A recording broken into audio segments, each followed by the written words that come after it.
터질지 몰라 Popping your head like King's Mansion No fire, many gun, fireworks, cherries in the sky high I'm the biggest hit, I'm the biggest hit on the stage I'm the biggest hit, I'm the biggest hit on the stage If you're happy and you know it, clap your hands Jump in the speed If you're happy and you know it, clap your hands It's the speed, bullet, bullet, peer, right, cherry, all, bullet, young, bullet, bullet, peer, right, cherry, all, bullet, young, bullet, bullet, peer, right, cherry, all, bullet, young, bullet, bullet, peer, right, cherry, all.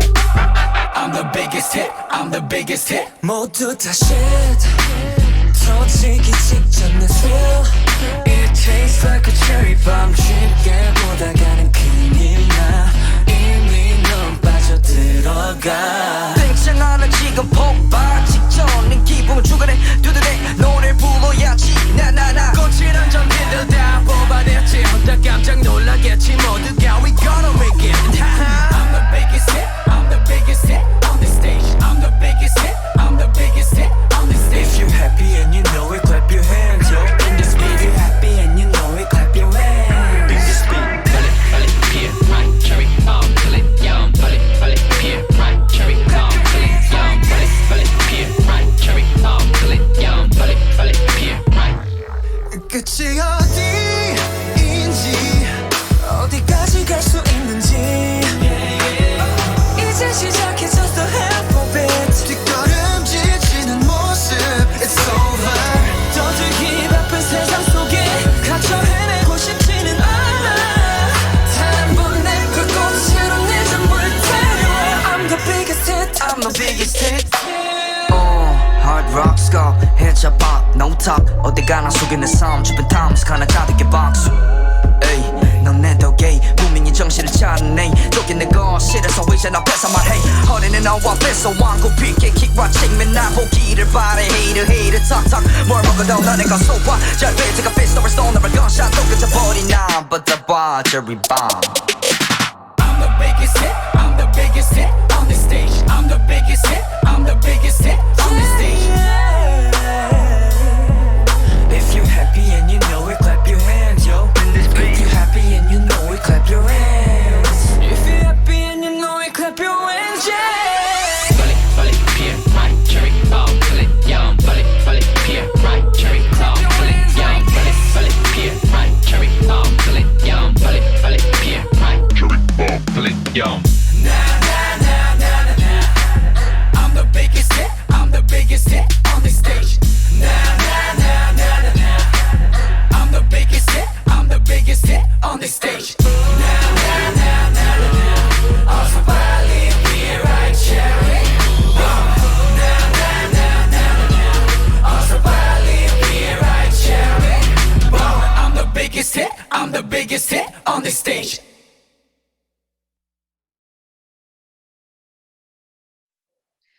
Thank you. Hello, everyone. My name is Kai, and my pronouns are she and her. And welcome to RUMAH's Mind Engine Room Takeover, an evening of new ideas presented digitally by Asian diaspora artists in the UK. The audio visual you've just experienced was produced by DJ Sayang. Sayang is a Malaysian-British DJ, sound artist, activist who uses sound to explore gender, queerness, race, and identity. Now, before we begin, I would like to do some housekeeping and reiterate our Brave Space policy for this event.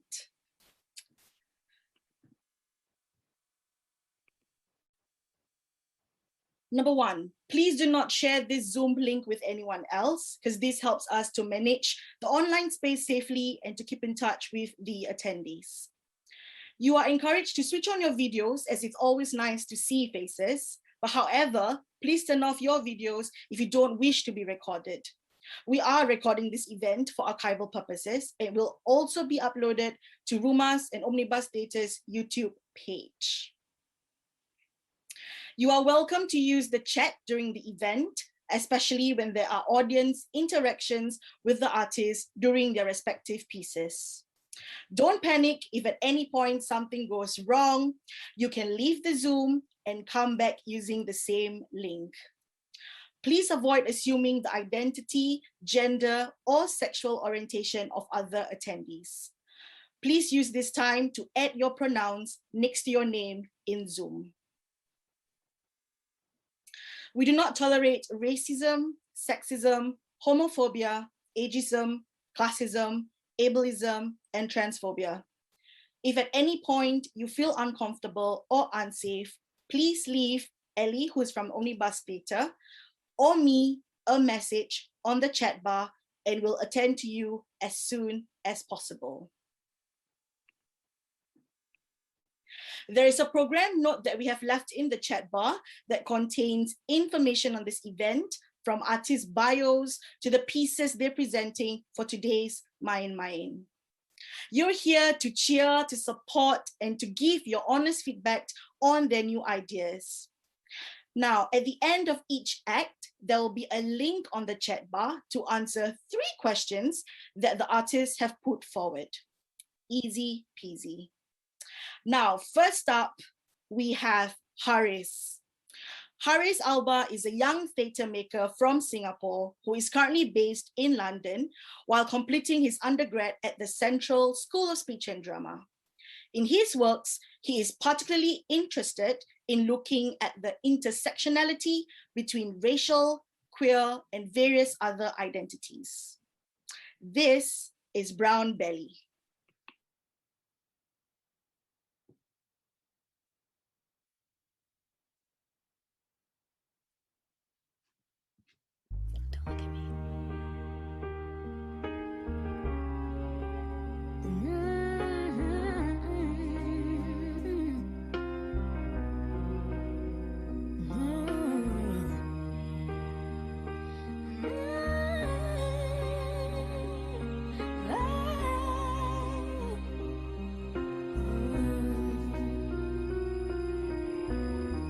Every day is so wonderful, and suddenly it's hard to breathe.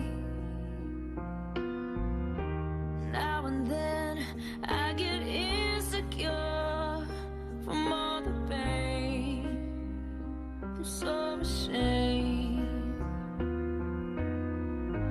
I am beautiful, no matter what they say. Words can't bring me down. I am beautiful in every single way. Yes, words can't bring me down. Oh, no. So don't you bring me down today.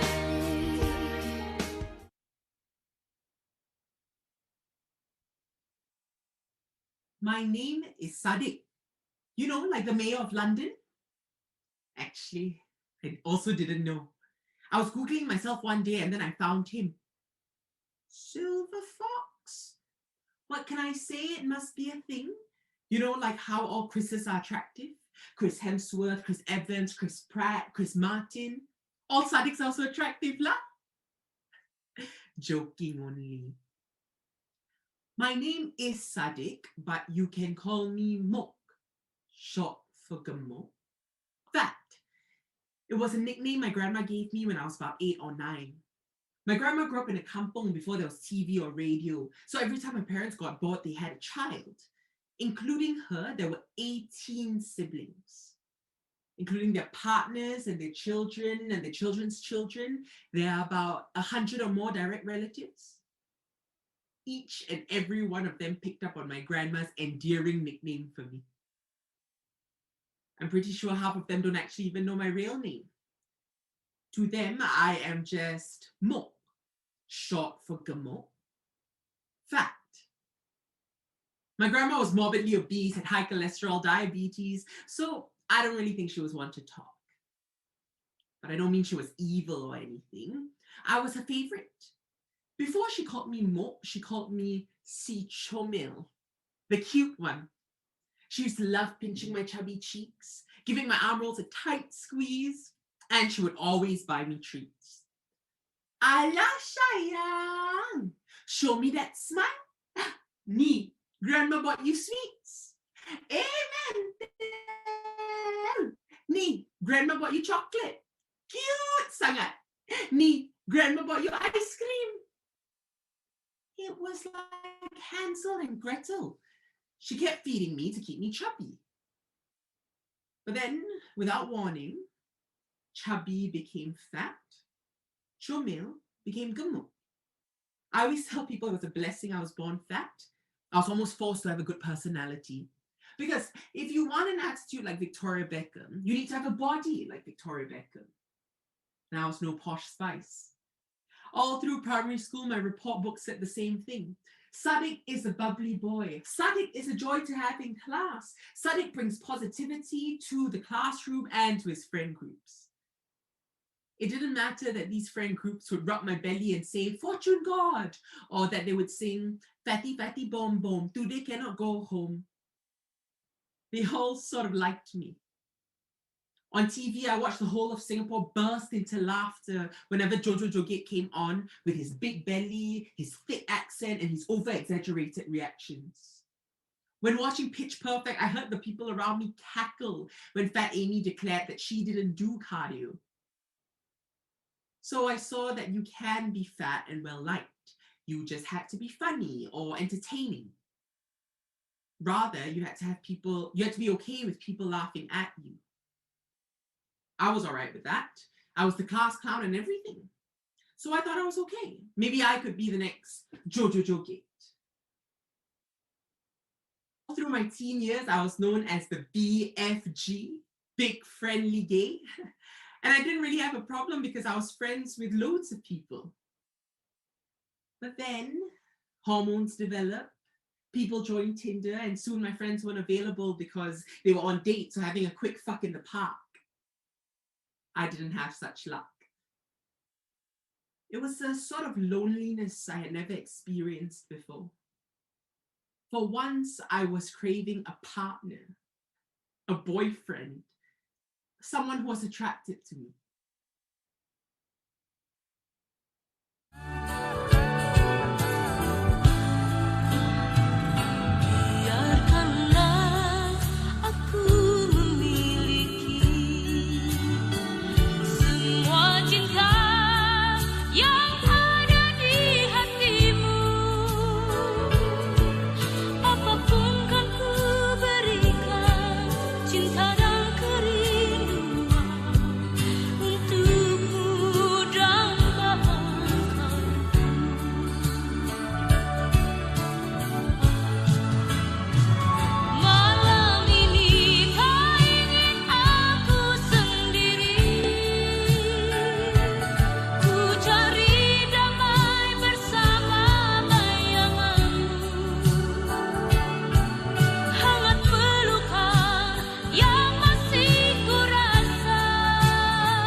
So I ventured into the world that is Grindr. I picked profile pictures that showcase my smile. In my bio, I described myself as a funny guy. And for age, I said I was 18. I lied. Then there's a question about your tribes. Bear, clear-cut, discreet, geek, jock, leather, otter, cups, twink, etc. I didn't know what any of that meant, so I did quizzes. How do you describe your body type? How do others describe your body type? How do you behave in bed? How much body hair do you have? Well, according to pinknews.com, because of my body type, I am a bear. And according to propofs.com, because of my personality, I'm a geek. But according to playbuzz.com, because of my age, I'm a cub. Thankfully, Grindr allows you to put up to 3 tribes, so I declared myself to be a bear cub geek. As I scrolled through the sea of faceless bodies, I realized there weren't many people I could approach. No fatties, please. No brownies, please. No hairy people, please. Chinese only, please. Slim/skinny only, please. At least he said, please. And so I waited and waited and waited until finally, Discreet Daddy has sent you a message. Hi, Hi, how are you? DTF can host. How about you tell me your name first? What do you need to know my name for? One fuck or not? I just want to get to know you. You fucking fatties are so fucking talkative. Hey, you're lucky I even messaged you. So, DTF? I deleted the app right away. I only got it again when I moved to the UK. I was moving to the land of Elton John and David Bowie, London and Bristol Pride. I was ready to embrace the safe, wonderful, highly sought after British queer culture. So I re-downloaded the app, updated my profile picture, and changed my bio to new to town. This time I didn't have to wait very long. Ed has sent you a message. You're gorgeous. XX. Quite promising. Hi. I'm Ed. You are? Wonderful Hi, name. Sad- Are you Malaysian? No. I've got a villa in Singaporean. Bali. We stop by Singapore all the time. Very futuristic. How are you, Sadiq? X. We kept talking until he finally popped Want the to come over question. tonight? X. This was it. This was the man I was waiting for. This is my British Make prince. sure you shave for me, baby. What? You're a bit too hairy. I'm part Arab. I can't really help it. If you think I'm hairy, you should see some of my Yeah, I uncle. know in your parts of the world they like hair, but we don't like it here. Oh, A bit grim. X. all right. I'll Cheers. shave. Also, make sure you wash properly. Yeah, Wash properly. some of the boys I met in Bali were fat, but God, it's like they don't know how to wash where you're from. I'm from Singapore. Same difference. What time are you coming over then? XXXX. The universe did me a real solid by putting the world into lockdown a few days after that. So I never got to meet Villa in Bali Ed. I started lockdown the same way I think many others did. Baked bread, whipped coffee, joined Duolingo to learn French. Chloe Ting in the evening, Pamela Reif in the mornings. I was determined that post-lockdown me was going to be new and improved. When the novelty of it ended and I realized lockdown wasn't ending anytime soon, I stopped trying to be better and I just focused on trying to keep sane. Maybe it was the mix of not having to meet anyone or that I was able to wear sweatpants and baggy shirts all the time, but I also stopped giving a fuck about how I looked. And it wasn't like I gave myself up. I still did the workouts. I ate well. I drank water. For once, my motivation wasn't to change how I looked. I watched Lizzo on TikTok regularly, followed the hashtag body positivity, and overall, I felt fucking fantastic. But a pandemic can't and shouldn't last forever. A few weeks before clubs opened, my girlfriend started planning our first night out. Let's go to a cocktail bar in Soho. Cocktail emoji. We'll have like one drink and take pics and then we can go to Spoons and get absolutely fucked. We won't take pictures there though because they're Tory supporters. Green throwing up face emoji. I think we should go to a gay club after. 2 men holding hands emoji. Oh yeah, I totally agree. Gay clubs are so much more fun. Rainbow emoji. Man dancing emoji. Hands up in praise emoji. Yas. GIF of RuPaul punching air with fist. What do you think? You won't have to spend your night pushing gross men away from us. Angry face swearing emoji. I wanted to tell them I didn't want to go, that I never been to a gay club and that I actively avoided going to one, because to be invisible there would hurt a lot more than to be invisible in a straight club. But nobody likes a gay who doesn't like to club, and instead... GIF of Christina Aguilera snapping fingers saying, yas girl, yas. I know it's terrible, but part of me was holding on to the hope that maybe Boris Johnson or Matt Hancock would come on TV and say, we made yet another problem. You actually have another month of lockdown to pull yourself together. In case that didn't happen though, I turned to Ms. Google for tips and tricks for a 2-week body shred. 1. Intermittent fasting. Fast for 16 hours and eat for 8 hours. This enables metabolic switching in which your body starts exhausting its sugar stores and starts burning fat. Number 2. Keto diet. No bread, no rice, no noodles, no fruits, no potatoes, no ketchup. You can basically eat nothing, but by restricting carbohydrates, you go into ketosis in which your body burns fat. 3. Apple cider vinegar and water. Mix 30 ml of apple cider vinegar with water before meals. It tastes terrible, but it promotes weight loss. 4. Drinking a shit ton of water. Drink 3 liters of water a day. You will feel like you are drowning, but you will have lighter skin, smoother skin, increased metabolism, and you will feel so full that skipping meals won't seem difficult. And of course, number 5, Chloe Ting 2-week shred. Ab workouts, arm workouts, lower back workouts, chest workouts. Do this every day for 2 weeks and you are sure to see huge transformations, according to TikTok at least.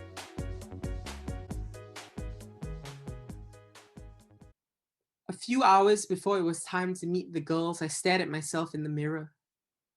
My muscles ached, my stomach rumbled, my cheeks sunk in slightly, my lips were dry. My skin sore from waxing because Westerners don't like much body hair.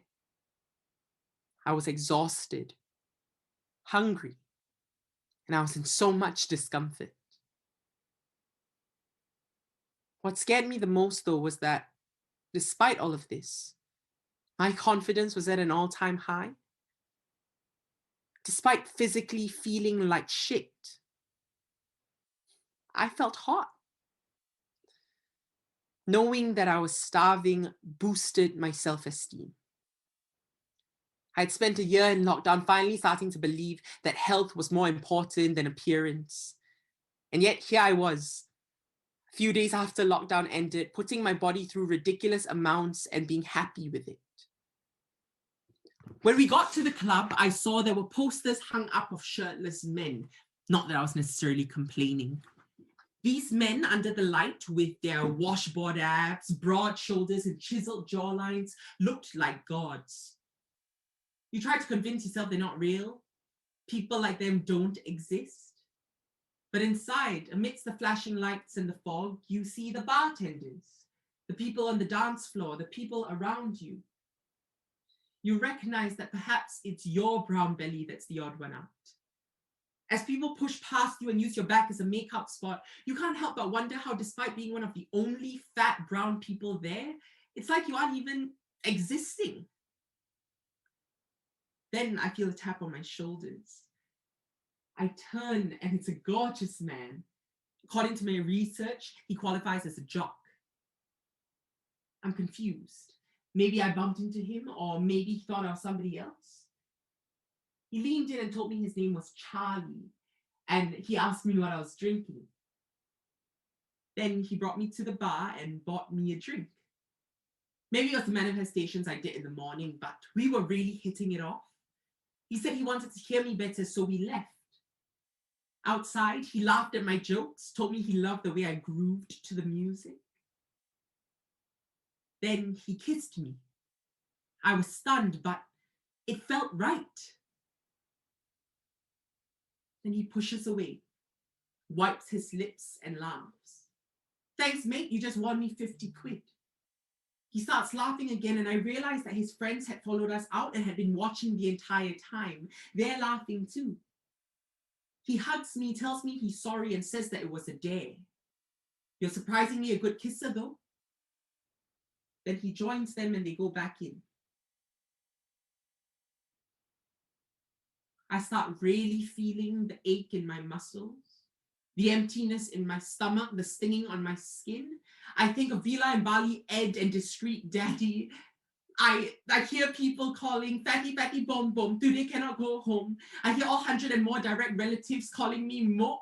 I think of Jojo Jogit and Fat Amy, and it all gets too loud, so I leave. Told the girls I was feeling ill, booked an Uber, came home, and here I am.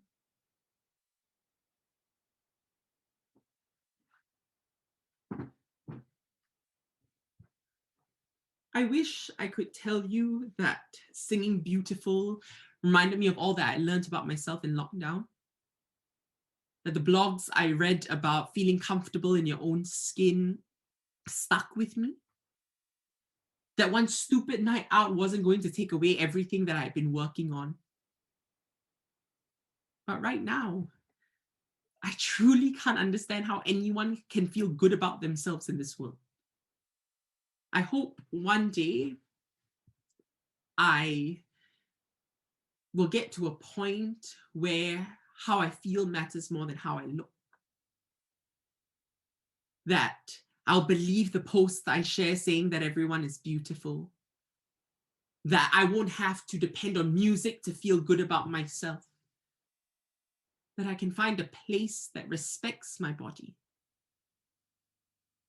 I hope that I get to a point where I don't have to spend 20 minutes talking about my body. But for now, I do my hair toss, check my nails. Baby, how you feeling? Hair toss, check my nails. Baby, how you feeling?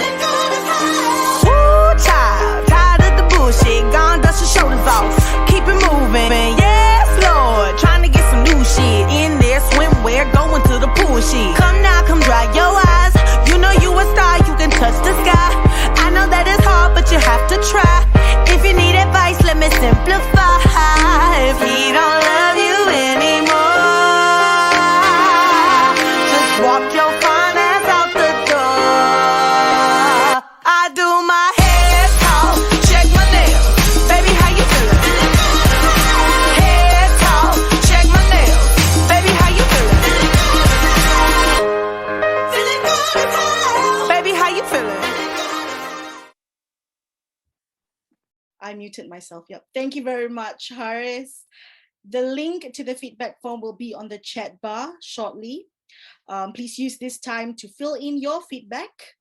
Have a break right now, and we'll see you in a couple more minutes.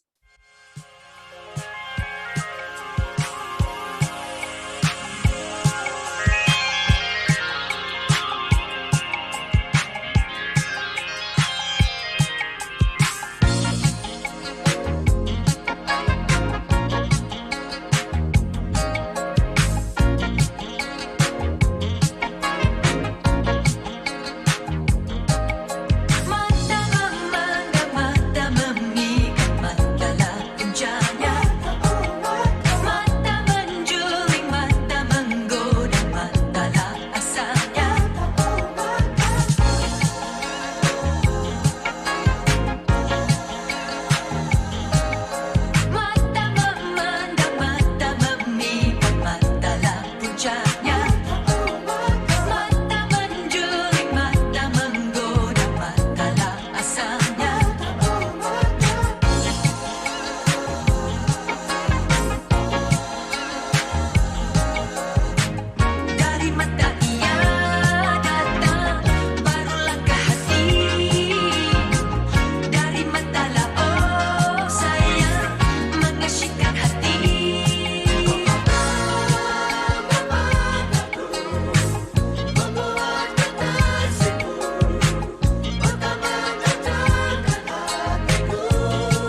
Welcome back, everyone. Next, we have Darlene Zhao. Darlene always walks around with a pair of glasses and a hat. He comes from a small town in China where freezing winter lasts for almost half a year. He believes that is the reason he eats stools all the time. There's a chaotic part in his personality. He tries to hide it, but fails all the time, even before trying. And he admits he may watch Friends too many times in the last year, and now he can fall asleep immediately hearing, "I'll be there for you." That's a very bad rendition, but you know what I mean. Now this is Walking Cats.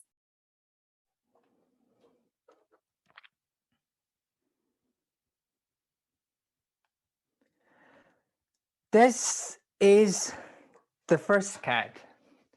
It lives in Cuban. In Cuban, there's a straight long road called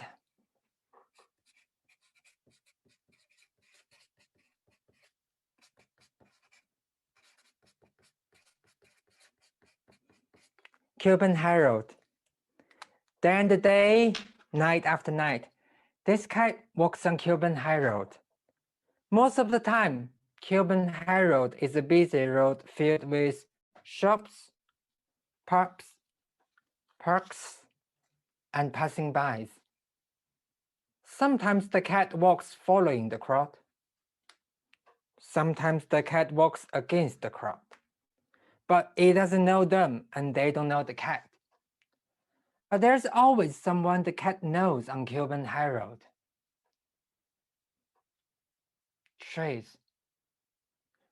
This is a pine tree. You don't come across pine trees a lot in London. The cat reckons probably London is not cold enough. But in its hometown, pine tree grows all over the mountain. Underneath the mountain, there is a straight long road like the Cuban High Road.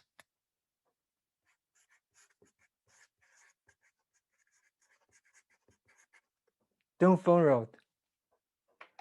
Day and day, night after night. This cat walks on Dongfeng Road, the Dongfeng Road in Dongfeng town of the Dongfeng city. Sometimes people are just really lazy at naming things. It walks through the changes of season.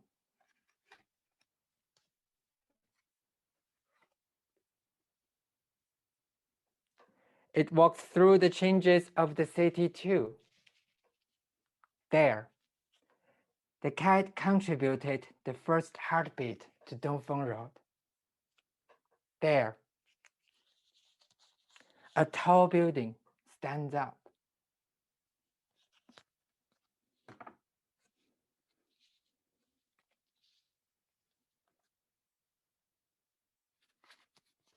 There, they tear down the old buildings.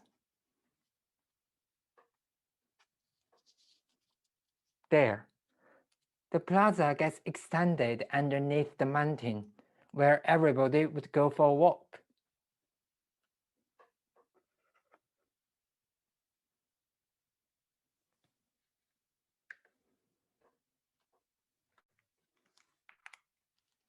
The cat meets itself. The cat walking on Dongfeng Road meets the cat walking on Cuban High Road underneath the same pine tree. They look into each other, burst out the same question. Can a cat become a tree? If a cat can become a tree, can a tree walk? How does a tree walk? Probably it always starts from the first step. 1, 2, 3. The cat is walking now. The cat is walking on Cuban High Road and Dongfeng Road at the same time with the heartbeat of, it's going higher, 116, let's call it, 50, let's call it 16, 120 beats per minute. It's going higher.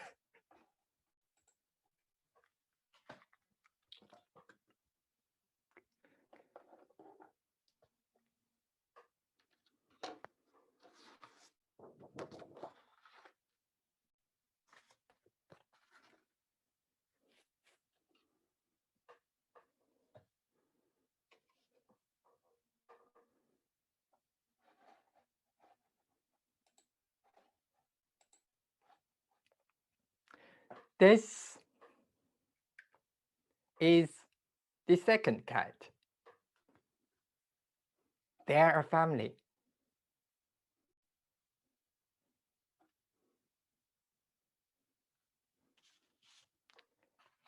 Living on Dongfeng Road.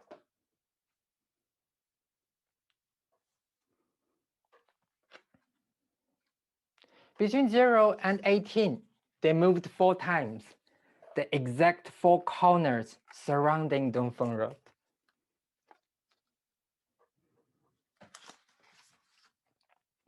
Between 1 and 5, the color of the house is red.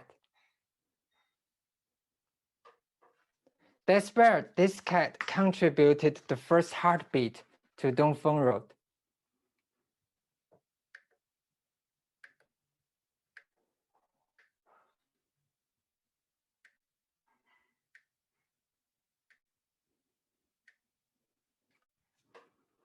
Between 6 to 7, the color of the house is blue. They live in the tallest building of the city by then, where sky is always blue.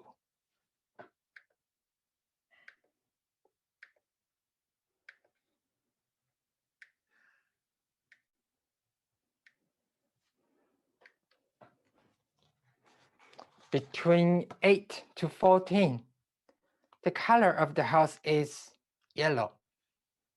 By then, yellow was this cat's favorite color. In its mind, yellow was the color of dream.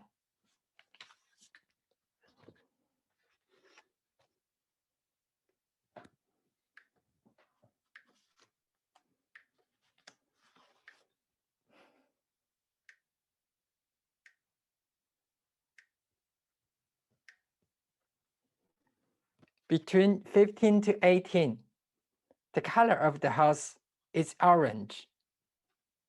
What does orange represent?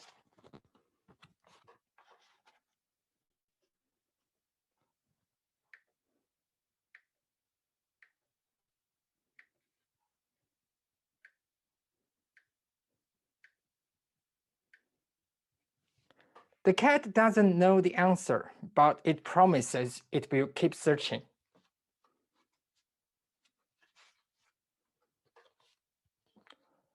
After 18, this cat moved out of Dongfeng Road for uni in Beijing, but it still came back home every year for holidays. In 2013, this family discusses the possibility of traveling together to celebrate the cat's graduation. In 2015,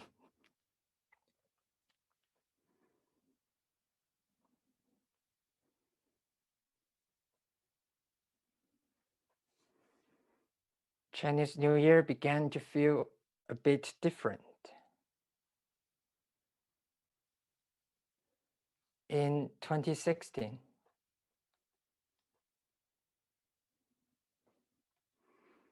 this cat finally graduated from medical school. One day, this cat went out for a walk. Along its way, it ran into the frog it met once when it was 10. Long story short, the frog eats the cat.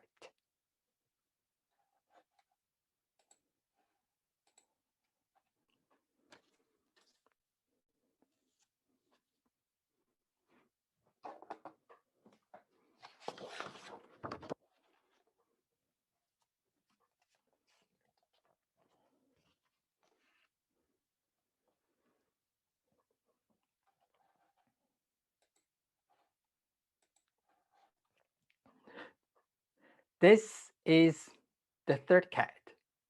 It's in the frog's digestive system, and it walks there too. At the first station of the frog's digestive system, it met a guy, Dongfeng, the exact same name as the cat's hometown. Bearing in mind that it can always come back to the first station, this cat chose to walk forward.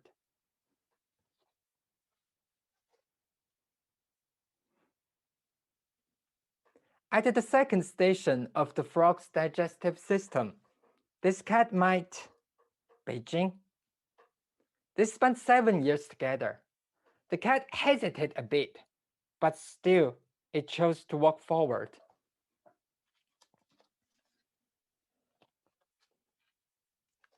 At the third station of the frog's digestive system, the cat met 2018. This time they spent 1 year together. Then the cat chose to walk forward again. At the fourth station of the frog's digestive system, the cat met a frog. This time it got stuck. It didn't know where and when it should walk towards. It even think about the possibility of going all the way back. And that's when the past self began to chase the cat.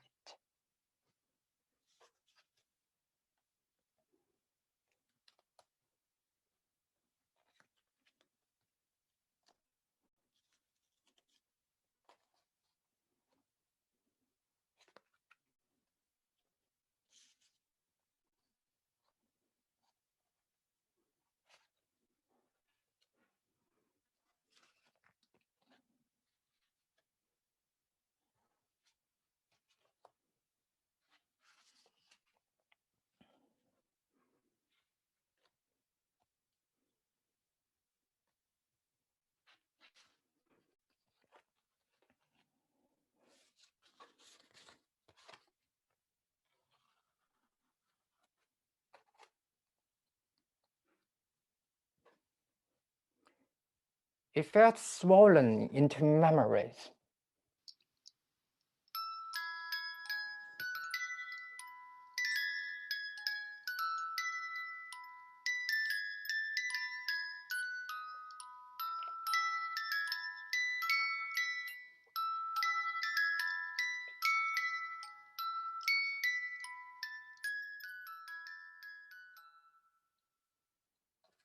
Yet the cat made up its decision, waving goodbye to all the past selves, walking forward again.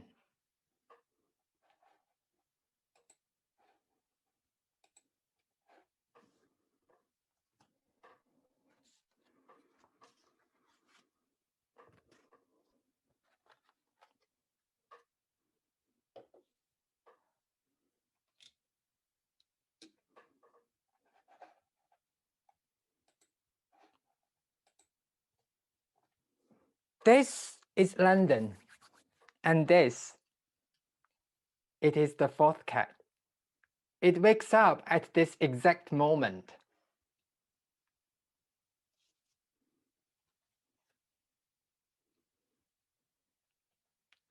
It doesn't know where and when it is, where and when it has been walked through, but it still keeps walking across the pine tree.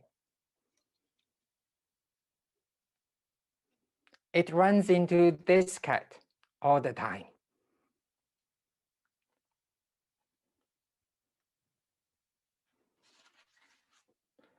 The fourth cat runs into this cat all the time.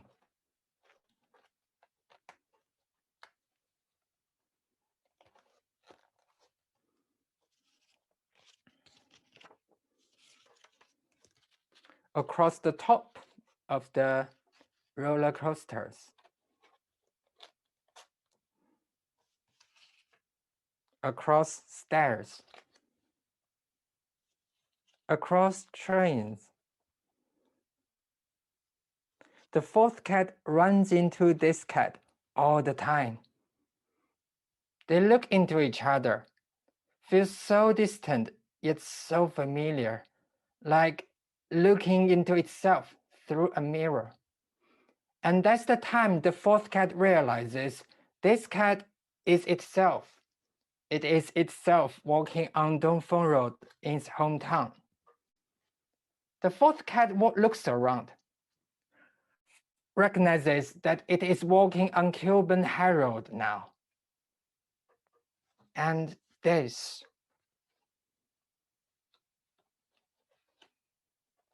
is the moment.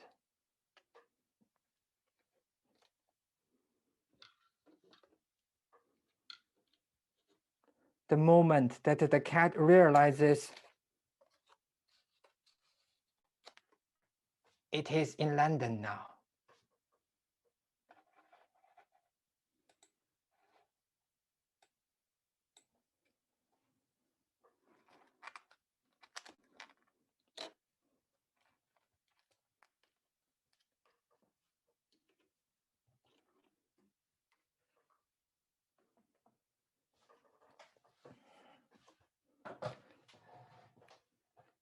This is the 8th cat. It has a recurring dream in the past 7 days. It dreamed of a giant pine tree. Underneath the pine tree, it walks on Kilburn High Road and Dongfeng Road at the same time.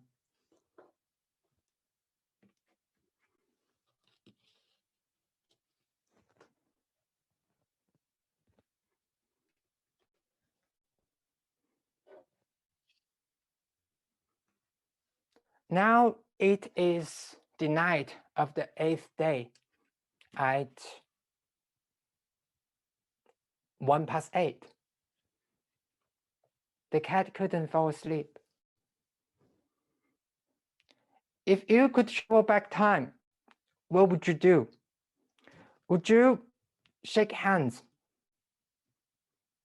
with your past self? Or would you wave goodbye? The cat doesn't know the answer, but it still keeps walking, whether in dream or not, on the street or not. And this thought comforts the cat into a dreamless, sound sleep at the 8th night.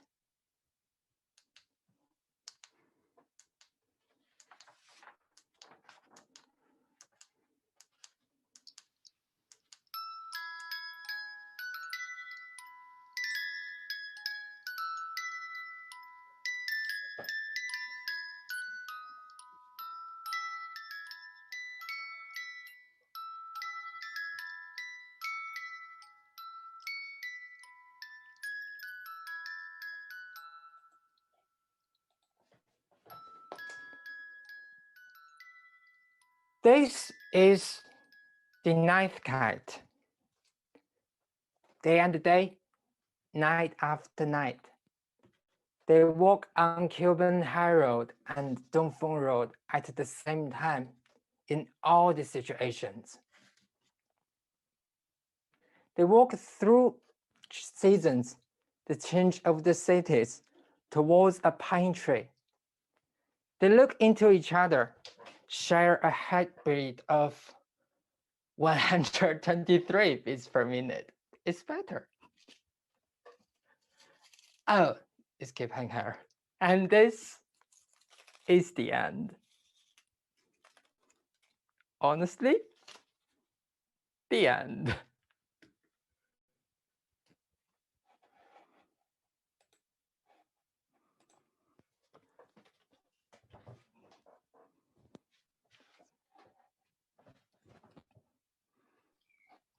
Thank you very much, Chaolin. The link for the feedback form will be on the chat bar shortly, so you can use this time to fill in. So we're going to have another break and we'll see you in a few more minutes. Thank you very much, everybody.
lonely lesbian in this town. I need a hand to hold, because lesbians like holding hands. But if I held your hand, I wouldn't be lonely anymore. I'm so lonely, so fucking lonely. I'm a lonely, lonely, lonely, lonely lesbian. I'm so lonely, so fucking lonely. I'm a lonely, lonely, lonely, lonely lesbian.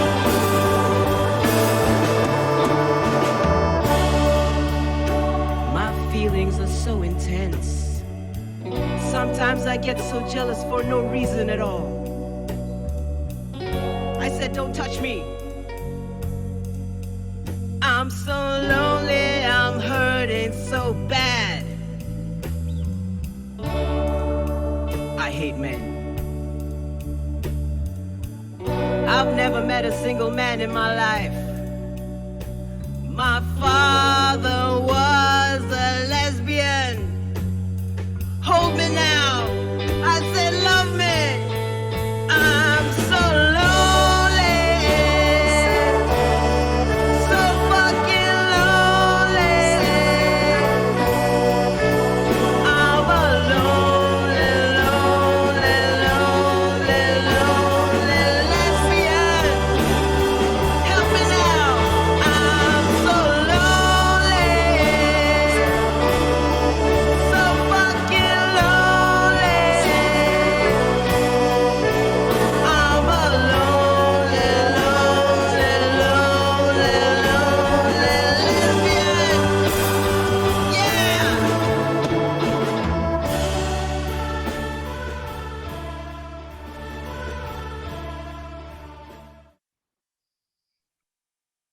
Welcome back, everyone.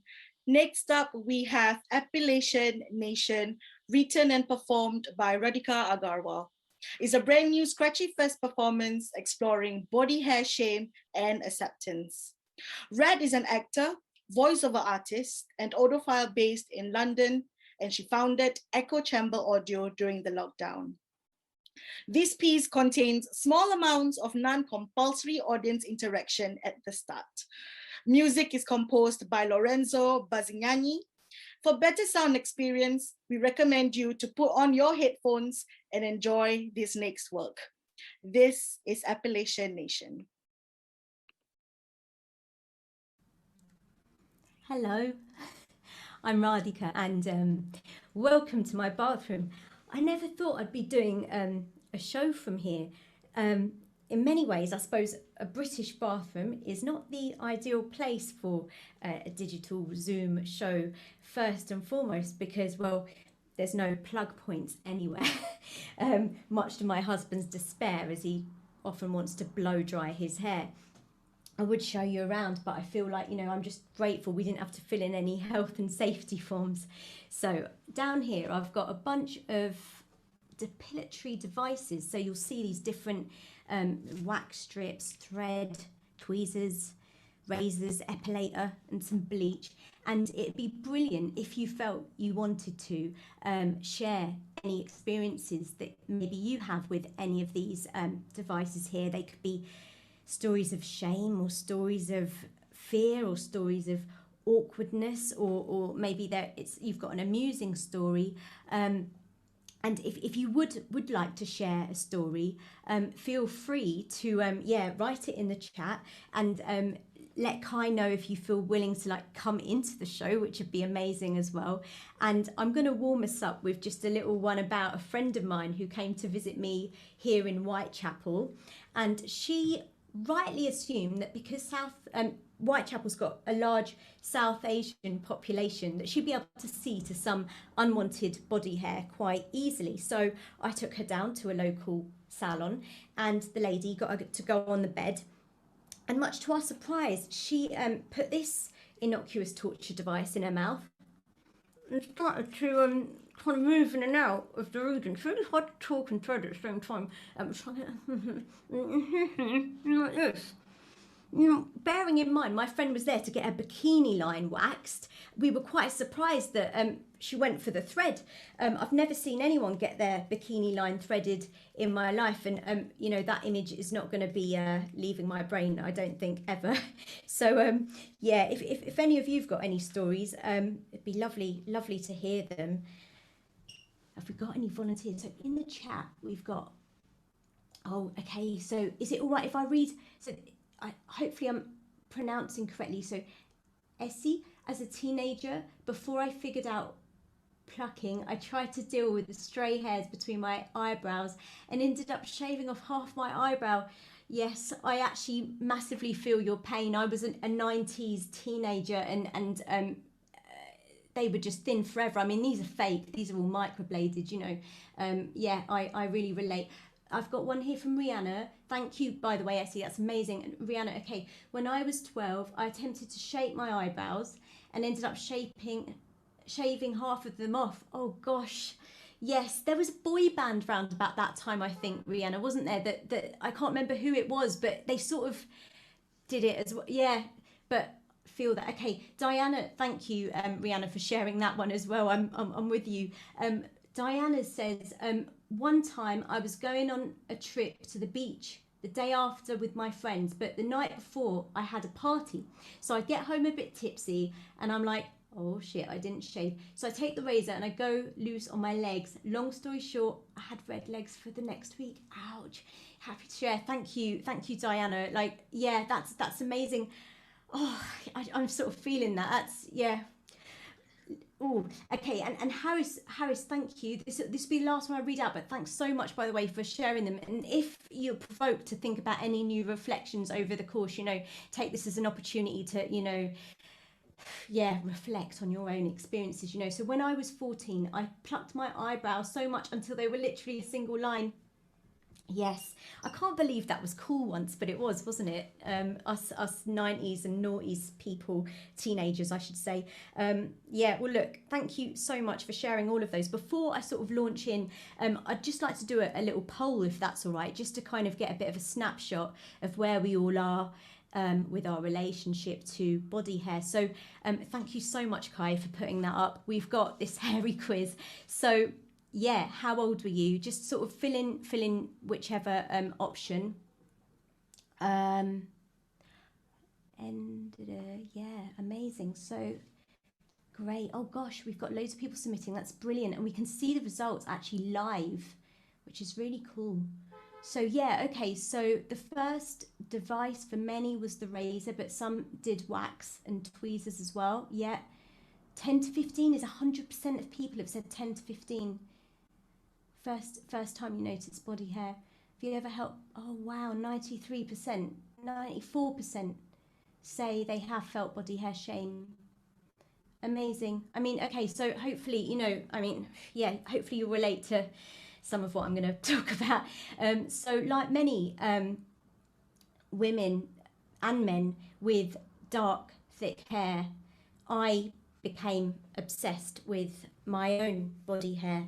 And as spring and summer approached, as it is now, a lot of people would be excited, but for me it brought a sense of impending doom. Oh no, it's time for hair removal. I think I was 11 when I finally plucked up the courage to talk to my mum about it. We were about to start netball in school PE sessions and everyone was going to wear shorts. I did not want to be the only one in jogging bottoms, like a little hairy Sasquatch. Most of the class seemed much less hairy than me. Some of the girls excitedly talked about their razors, whilst others seemed blissfully unaware, like Amelia with her fine blonde hair, how I wanted to live in her skin. So yeah, I'd also heard remarks made about Indian girls looking like monkeys. So without any kind of solidarity, I distance myself from the Desi tribe and sort out my humanity.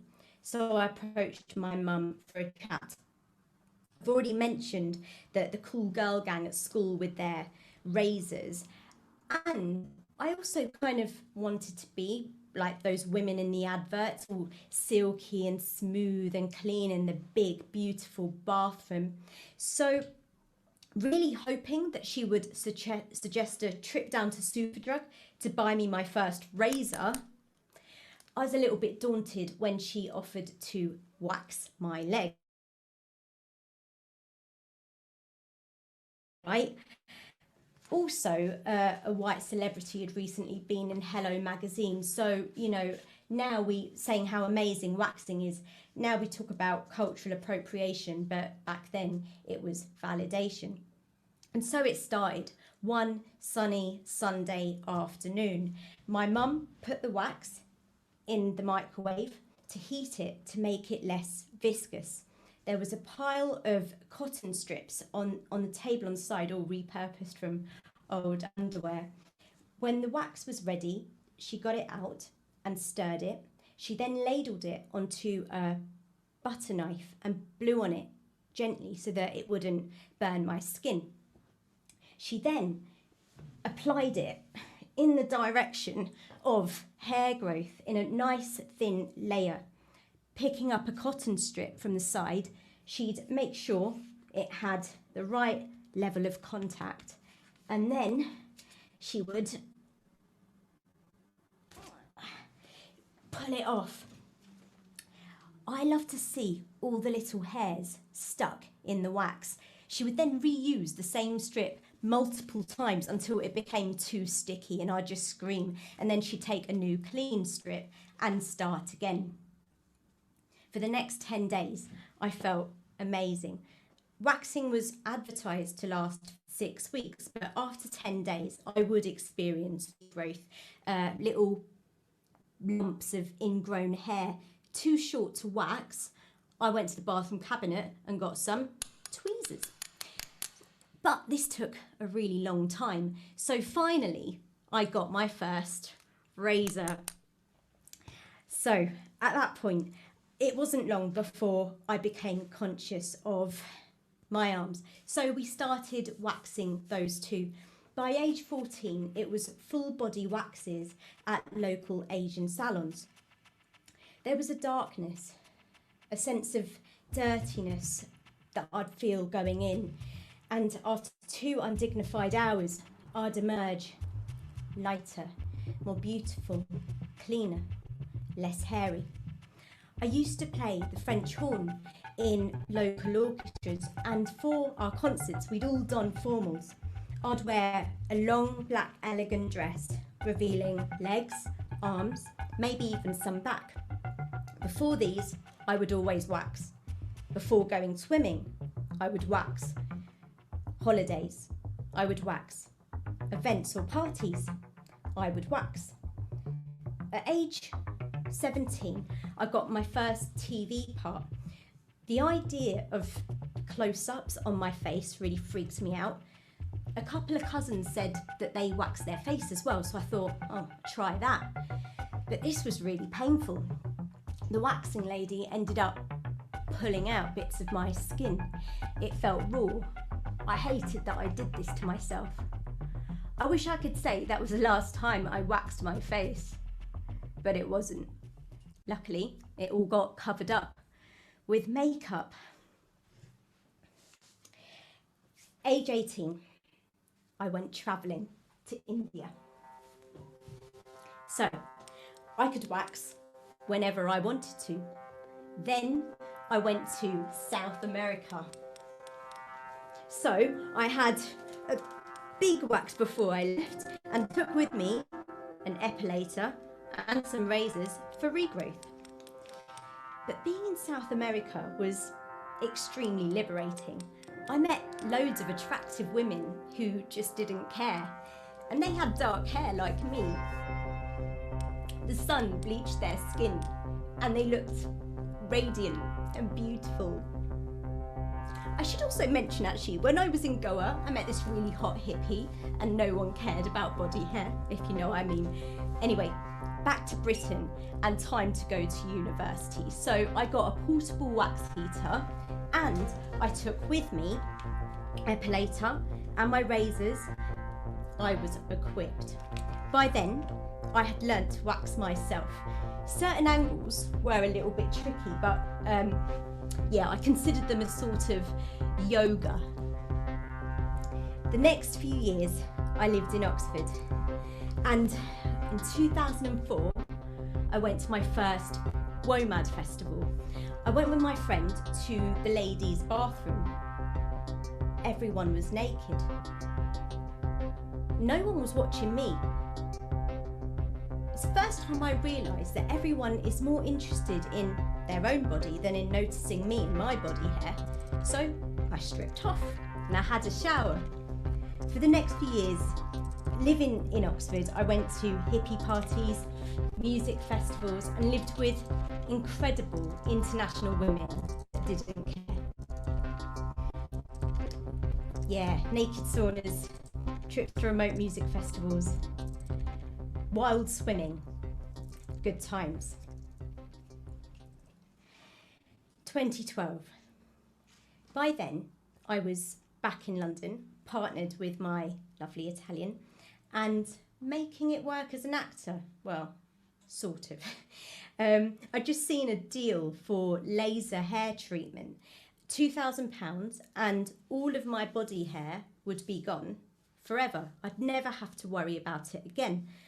I looked at the reviews, they looked quite good. So I went in for a skin test.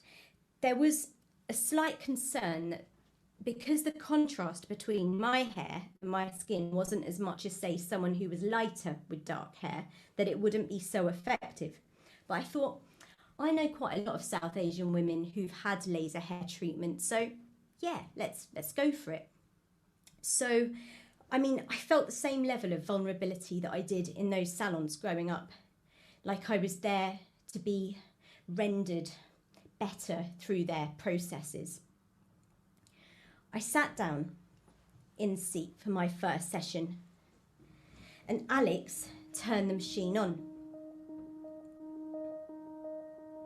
He checked my notes, double-checked the settings, and warned me that this might be uncomfortable.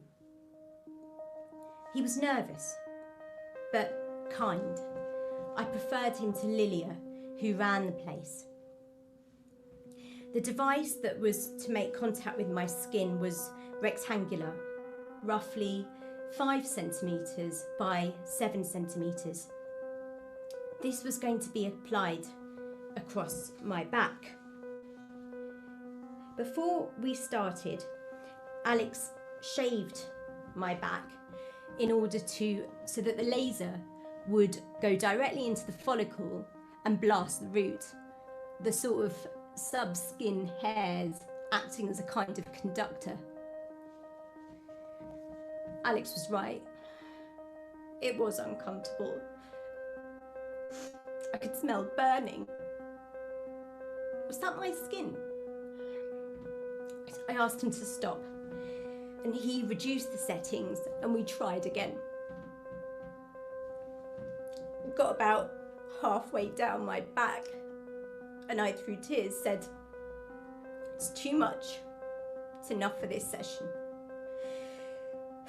He applied a soothing lotion on my back and I left, unable to put my bag strap on my shoulder.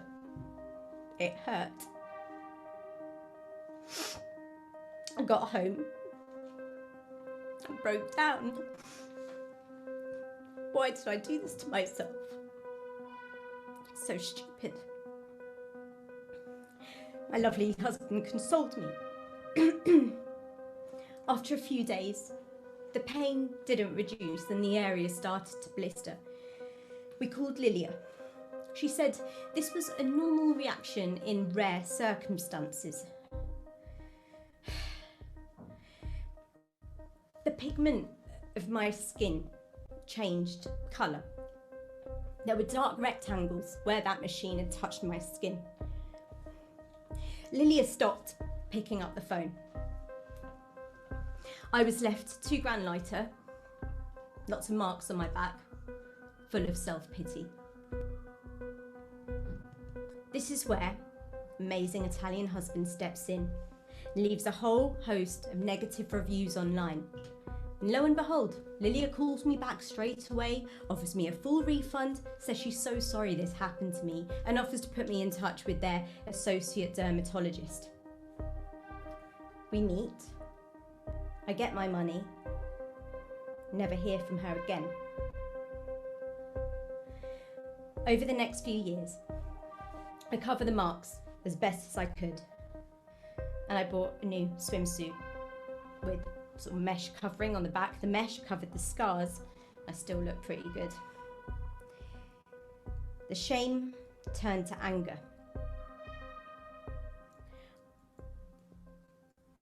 On a trip to India, I went to see a dermatologist. She was wonderful. She gave me some creams. She told me the scars would heal. It might take years, but they would.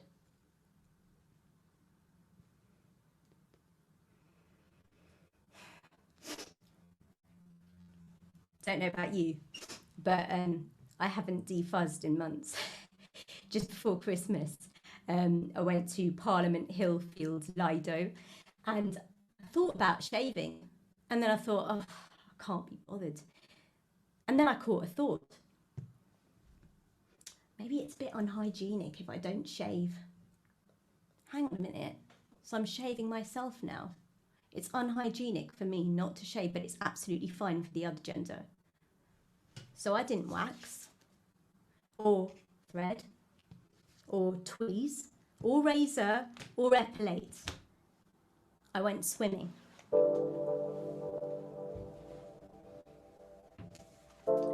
The water was 6 degrees. I got goosebumps. That biological phenomenon where your hairs stand up, trapping the air to keep you warm. I emerged victorious, darted straight to the women's bathroom to have a hot shower with all the other superstar ladies. Now, as the question of motherhood presents itself, and I imagine my 12-year-old or maybe younger daughter talking to me about this for the first time, I think, would I do anything differently? I see the wisdom my mother had. Despite coming full circle with her own relationship with hair, she didn't massively care about it anymore. She didn't impose any of that on me. She gently helped without telling me I'm too young, or no one else notices, or don't be stupid. She gently helped me despite seeing through it all. So, when my daughter comes to ask me, I'll help and hope the world presents her with lots of hippie festivals and parties. Actually, that's my job. She's gonna be my roadie.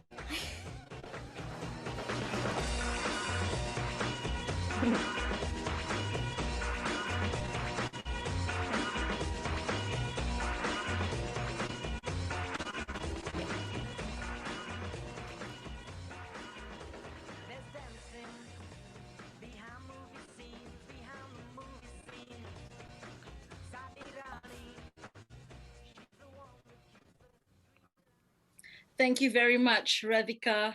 The link for the feedback form will be at the chat bar shortly. And there you have it, 3 new ideas from our Mind artists. I would like to take this time to give a huge shout out to the team at Omnibus Theatre, Marie, Cindy, Ellie, and Sean, our wonderful artists, Harris, Jowlin, Radhika, and Sayang. And of course, thank you for spending your Monday evening with us. Here's to a good week ahead. So Sayang will be signing us off from this event with another audiovisual experience. So here's me taking off and wish you a wonderful evening, to stay safe until we meet again. Bye, everybody.